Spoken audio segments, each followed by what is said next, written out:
Assalamualaikum warahmatullahi wabarakatuh. Saya Metia Musika Selvia. Di sini saya akan mempresentasikan hasil studi perancangan terpadu 3 Kantor Dinas Kominfo. Yang pertama-tama saya akan menjelaskan tentang studi literatur definisi bangunan negara. Bangunan gedung negara adalah bangunan gedung untuk keperluan dinas yang menjadi barang milik negara dan diadakan dengan sumber pembiayaan yang berasal dari APBN. Terdapat juga persyaratan bangunan negara. Di sini ada persyaratan teknis, di antaranya tata bangunan dan keandalan bangunan. Selain persyaratan teknis, terdapat juga persyaratan lain seperti klasifikasi, standar luas, dan standar jumlah lantai.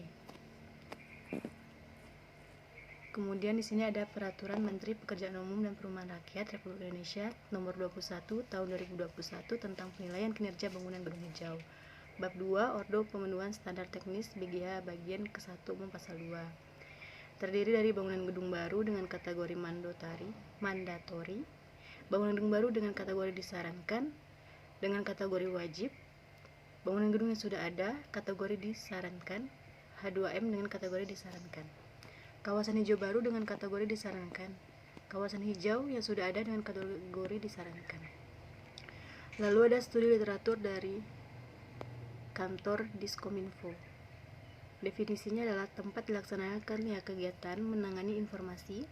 Proses menangani informasi mulai dari menerima, mengumpulkan, mengolah, menyimpan, sampai menyalurkan atau mendistribusikan informasi. Tujuan dan sasaran.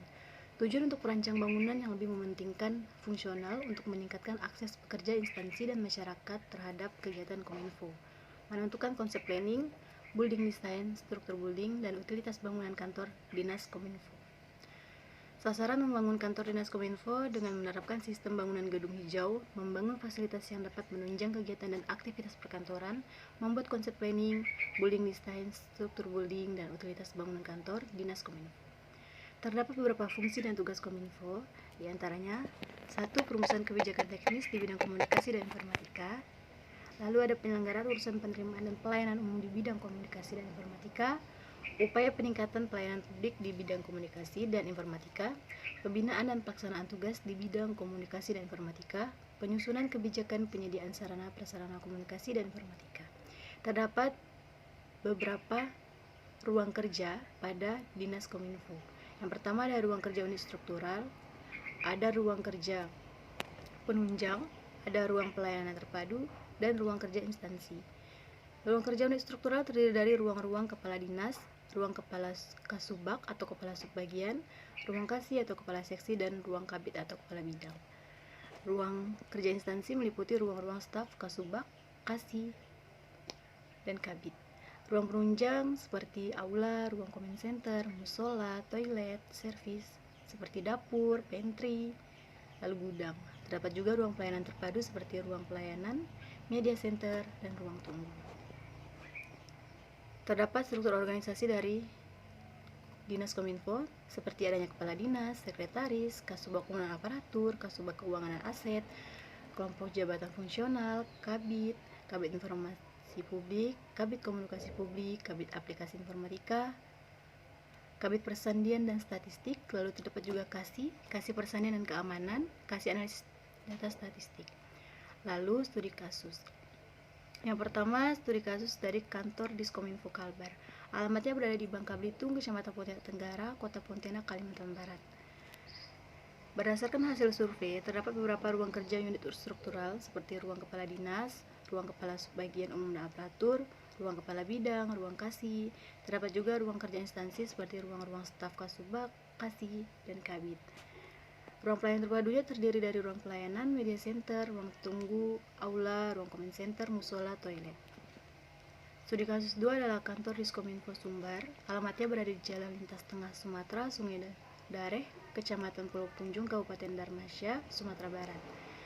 Terdapat juga ruang kerja unit struktural diantaranya ruang kepala dinas, ruang kasubag program perencanaan dan pelaporan, ruang kabid informasi dan komunikasi publik, ruang kasih penyelenggaraan publik, ruang kasih kemitraan informasi dan komunikasi publik. Terdapat juga ruang kerja instansi yaitu ruang-ruang staf. Terdapat juga ruang pelayanan terpadu seperti ruang pelayanan, ruang tunggu, media center. Studi kasus ketiga adalah kantor Diskominfo Jabar yang beralamatkan di Jalan Taman Sari nomor 55 LB Siliwangi, Kecamatan Cabur, Kota Bandung, Jawa Barat. Di sini juga terdapat ruang kerja unit struktural diantaranya kepala dinas, sekretaris, kasubag bagian perencanaan dan program, kasubag bagian keuangan, beserta staf. Berdasarkan hasil studi banding dari studi kasus 1, studi kasus 2, dan studi kasus 3, dapatlah kesimpulan yang pertama yang akan saya rancang nanti ada terdapat drop-off, teras, lobby, resepsionis, ruang comment center, ruang media center, aula, ruang arsip, musola, ruang OB, gedung, pantry, ruang panel, toilet, teras, taman, ruang kepala dinas, ruang sekretaris, ruang rapat, ruang kelompok jafung, ruang kasubag dan staf keuangan dan aset, ruang kasubag dan staf umum dan aparatur, ruang kabit dan staf infrastruktur, ruang santai, pantry, void. Terdapat juga ruang kabit dan staf aplikasi informatika, ruang kabit dan staf persanian dan statistik, komunikasi publik, kabit informasi publik, kasih analisis data statistik, kasih sistem informasi, kasih pelayanan informasi publik, kasih dan staf fasilitas dan optimalisasi. Lalu juga terdapat juga ruang kasih dan staf pengelolaan pangkat. Lokasi site, batasan site. View pada arah depan itu ada kantor BPBD Provinsi. View arah samping kanan ada ruko pertokoan, view arah samping kiri ruko pertokoan, view arah belakang Bapenda Kalbar. Data existing. Lokasi perencanaan terletak di Kelurahan Bangka Belitung, Laut, Kecamatan Pontianak Tenggara, Kota Pontianak. Cakupan wilayah ini memiliki luas 4.792 meter persegi. Alamatnya berada di Jalan Adi Sucipto, nomor 50, Pontianak, Bangka Belitung, Laut, Kecamatan Pontianak Tenggara, Kota Pontianak, Kalimantan Barat.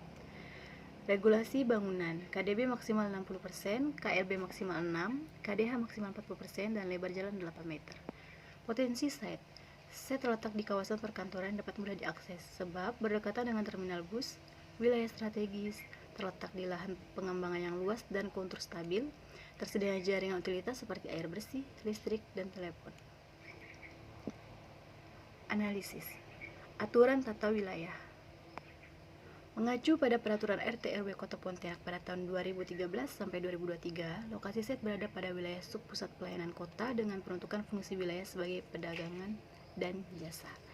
Pada wilayah tersebut memiliki data GSB Jalan Adi Sucipto 20 meter, gang sosial 2 meter, KDB 60%, KDH 40%, KLB 6. Berdasarkan perhitungan analisis, terdapatlah KDB dengan luasan 2.718,9 meter persegi, KLB dengan maksimal 10 lantai, KDH 1.812,6 meter persegi dan selatan.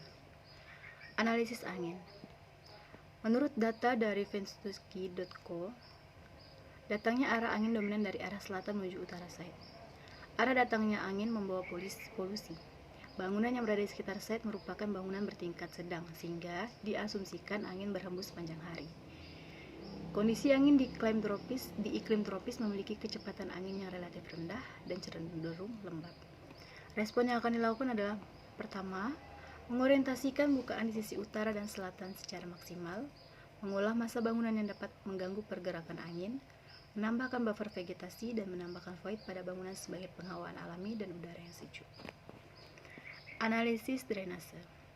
Sistem pembuangan air sudah terpasang di set dan mengelilingi set lebar drainase yang ada sebesar 40 cm dan arah pembuangan langsung menuju saluran kota yang berada di depan set selebar 3,5 meter. Respon yang akan dilakukan adalah mempertahankan drainase yang telah ada, merubah tampilan drainase dengan menambah vegetasi dan penutup drainase agar terlihat lebih rapi dan bersih. Analisis curah hujan. Pada site terdapat drainase atau parit dengan lebar 1 meter dan kedalaman 80 cm. Terdapat juga berbagai macam vegetasi diantaranya pohon, rumput belukar, ilalang, dan tanah lapang sebagai daerah resapan. Respon yang akan dilakukan adalah membuat taman dan daerah resapan, menambah drainase, membuat ground water tank di bawah tanah dan di lantai atap sebagai penampungan air hujan. Analisis aksesibilitas. Terdapat jalan Adi Sucipto yang berada di depan site dengan lebar jalan 8 meter. Sirkulasi pengunjung berupa pedestrian dan jalur kendaraan. Intensitas kendaraan sangat padat karena site berada di sebuah jalan yang mengarah ke arah pertokoan dan perkantoran. Respon yang akan dilakukan, pembuatan sirkulasi masuk utama pada jalan Adi Sucipto di sebelah kiri dan sirkulasi keluar pada sebelah kanan site. Nanti akan ada juga sirkulasi parkir dan sirkulasi pedestrian. Analisis vegetasi. Banyak pepohonan dan rumputan yang terdapat di site dapat mengganggu dalam proses pembangunan. Semak-semak yang ada di site juga dapat menjadi sarang ular. Respon yang dilakukan adalah meletakkan vegetasi yang hanya sesuai kebutuhan tapak, seperti vegetasi penghias, peneduh, dan peredam. Analisis kebisingan. Berdasarkan sumber survei, tingkat kebisingan di daerah tapak, depan tapak adalah 70, kanan tapak 50 dB, kiri tapak 55 dB. Jalan terbilang padat pada jam tertentu, seperti pada pagi dan sore hari. Jam pergi dan pulang kerja pada jalan utama, yaitu jalan di Adi Sucipto, terbilang padat karena sering dilalui banyak truk-truk pengangkut barang. Respon yang dilakukan adalah bangunan pada site nantinya diletakkan di tengah atau menjorok ke dalam, sehingga kebisingan yang berasal dari jalan tidak terlalu sensitif, lalu menggunakan material akustik sebagai peredam suara. Analisis utilitas. Jaringan yang ada pada site adalah jaringan PLN dan jaringan air PDAM. Responnya, penempatan beberapa gardu anak pada site terletak pada bagian depan site. Penempatan keran utama PDAM juga terletak pada bagian depan site. Analisis view utara, view barat, view timur, dan view selatan. Pada view utara terdapat sebuah perumahan warga, lalu view barat ada sebuah jalan, view timur ada sebuah taman kanak-kanak, view selatan kantor dinas perumahan rakyat dan kawasan permukiman. Analisis Greenship. Tata guna lahan. Data. Site merupakan area yang termasuk dalam zona perkantoran dalam rencana tata ruang. Di sini adalah analisa, menentukan sebuah lahan menjadi pilihan yang tepat untuk sebuah bangunan dengan pendekatan green building. Terdapat beberapa pertimbangan yang dapat dilakukan, yaitu pemilihan tapak, ketersediaan aksesibilitas transportasi, dan ketersediaan aksesibilitas komunikasi. Masalah yang dihadapi adalah site merupakan lahan yang sudah ada bangunan dan lokasi site cukup jauh dari badan jalan. Respon yang akan dilakukan adalah melakukan reuse. 2. Memberikan aksesibilitas transportasi seperti bus untuk para pekerja instansi dengan menyediakan halte, memberikan aksesibilitas komunikasi seperti fasilitas umum yang dapat menunjang pekerjaan instansi maupun tamu, membuat area hijau pada sekeliling bangunan sebagai pencegahan banjir yang akan datang, dan memperkecil area perkerasan tapak.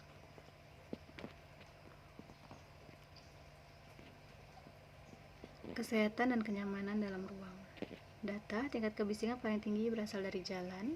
Terdapat pohon terembesi yang berada di tepi jalan yang berfungsi sebagai penyerapan polusi dari kendaraan yang lalu lalang dan juga sebagai peneduh. Ketiga, visual yang di depan di sekitaran site sangat beragam, diantaranya ada kantor Perkim, sawah, perumahan warga, dan jalan Adi Sucipto. Analisa.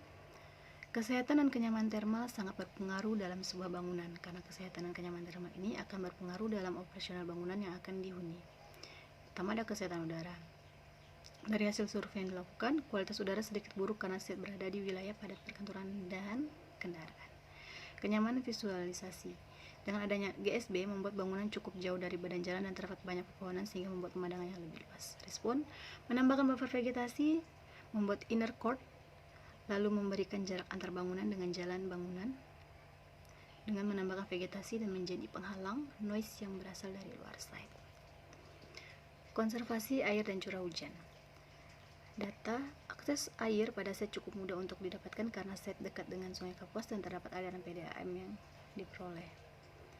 Analisanya, keterkaitan konservasi air dengan bangunan yang akan dirancang mendapatkan beberapa pertimbangan, diantaranya kemudahan memperoleh sumber air, penghematan penggunaan air, penggunaan metode daur ulang air, dan penampungan air, dan efisiensi dan konservasi energi.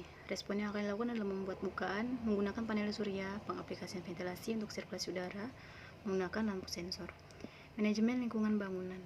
Respon yang dilakukan adalah membedakan tempat sampah organik dan anorganik, menjual sampah organik ke perajin barang bekas, membuat STP atau tempat penampungan limbah cair. Untuk limbah kayu sendiri dapat dijual, untuk limbah baja dapat dijual kembali. Hasil kesimpulan analisis, Yang akan dilakukan adalah menambahkan vegetasi, menambahkan drainase, mengorientasikan bukaan, menggunakan fasad dengan material panel komposit aluminium atau HCP, akan menerapkan sistem void, lalu ada penggunaan gardu listrik, dan material yang digunakan adalah material akustik. Program ruang, di sini ada kebutuhan ruang, diantaranya kepala dinas, sekretaris, kasubag umum dan aparatur, kasubag keuangan dan aset, kabid, kasih, dan staf lainnya. Besaran ruang berdasarkan hasil perhitungan dari besaran ruang, total keseluruhan adalah 3.118.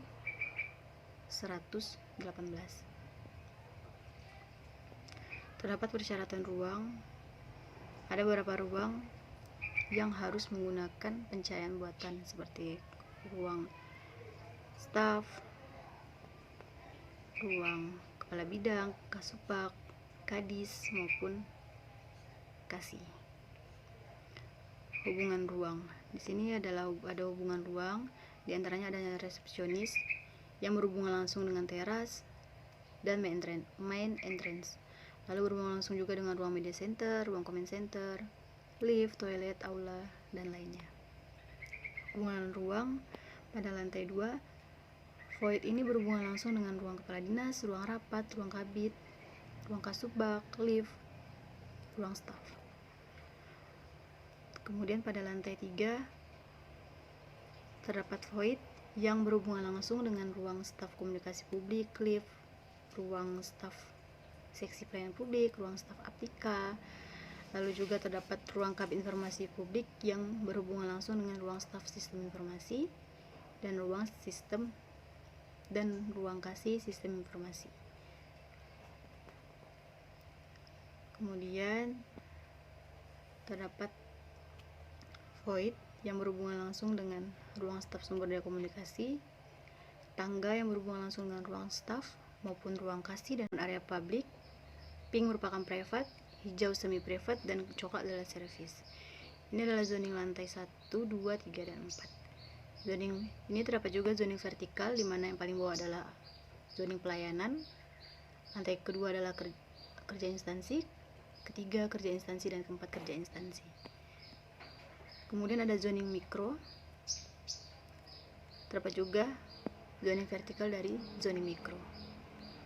Organisasi ruang, terdapat organisasi ruang seperti pada lantai 1 dan 2. Terdapat juga organisasi ruang pada lantai 3 dan 4. Rencana teknik persyaratan tata bangunan lingkungan. Pada area pembuangan di sekitar, dominan pemakaian wadah plastik dengan ukuran sedang untuk tempat awal pembuangan sampah terdekat. Setelah dikumpulkan sampah-sampah tersebut dengan wadah yang telah besar dan akan dibakar. Untuk aksesibilitasnya, meletakkan akses keluar masuk pada depan site. Menyusun rencana teknik persyaratan ke dalam bangunan. Sistem struktur yang akan digunakan yaitu rigid frame. Lalu untuk fondasi menggunakan footplate, dan untuk struktur atap menggunakan rangka dengan material baja. Sistem penghawaan alami dan penghawaan buatan. Penghawaan buatan menggunakan AC. Sistem pencahayaan menggunakan lampu sensor. Untuk memanfaatkan energi alternatif menggunakan sistem tenaga surya. Analisis energi listrik rencana bangunan. Sistem listrik berasal dari PLN, terdapat gardu, tiang listrik, dan trafo. Lalu untuk sistem panel surya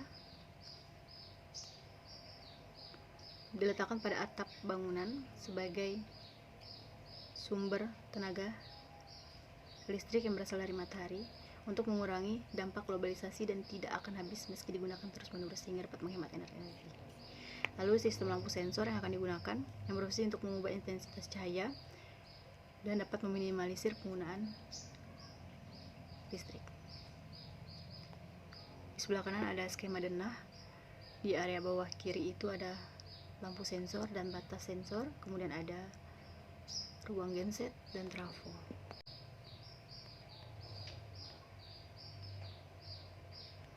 Analisis energi HVAC rencana bangunan. Ini adalah beberapa total kebutuhan AC yang ada pada bangunan yang saya rancang dari lantai 1 hingga lantai 4. Total wilayah analisis air rancangan bangunan. analisa air rancangan bangunan. Total pegawai 180, kebutuhan air bersih per hari 180 orang dikali 50 liter per hari per orang dengan jumlah 9.000 liter per hari. Untuk roof tank 15-20% dari air bersih, yaitu roof tank 20% dikali 9 meter kubik per hari sama dengan 18, meter kubik. GWT kebutuhan air bersih 90 meter kubik, cadangan air PDAM asumsinya 13,5 meter kubik. Analisa penanganan sampah dan limbah. Timbunan sampah per hari di kantor terdapat 180 orang dikali 0,75 liter per orang per hari, yaitu sama dengan 135 liter per hari. Volume sampah itu ada 0,135 meter kubik per hari. Perubahan massa. Bangunan terinspirasi dari radio. Kenapa radio? Karena radio adalah alat informasi pada zaman dahulu kala. Karena ini adalah gedung dinas Kominfo yang berhubungan langsung dengan komunikasi, dan radio adalah alat, sebagai alat yang digunakan orang zaman dahulu untuk mendengarkan informasi apapun itu. Di sini terjadilah proses pengurangan bentuk sesuai dengan analisa. Di sini ada gambar situasi. Terlihat ada jalan utama, saat akses utama itu Jalan Adi Sucipto, lalu ada Jalan Setia di sebelah side. Terdapat juga beberapa vegetasi, alur sirkulasi maupun bangunan.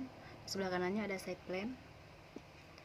Ini adalah denah dari lantai 1 dan lantai 2, denah lantai 3 dan lantai 4. Di denah lantai 2, 3, dan 4 adalah denah khusus untuk pekerja instansi. Yang di lantai 1 itu bisa diakses oleh orang luar atau tamu-tamu dari luar.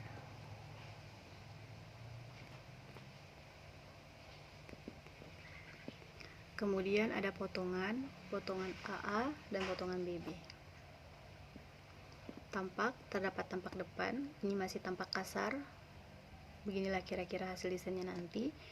Ini adalah hanya tampak kasar, belum menggunakan fasad-fasad yang dapat menghiasi atau menjadi ciri khas dari bangunan dinas Kominfo. Ada tampak depan, tampak belakang, tampak kiri, tampak kanan. Lalu yang terakhir ada tampilan eksterior. Terdapat 2 tampilan eksterior dari desain perancangan kantor dinas Kominfo. Sekian presentasi dari saya. Wabillahi taufiq wal hidayah. Wassalamualaikum warahmatullahi wabarakatuh.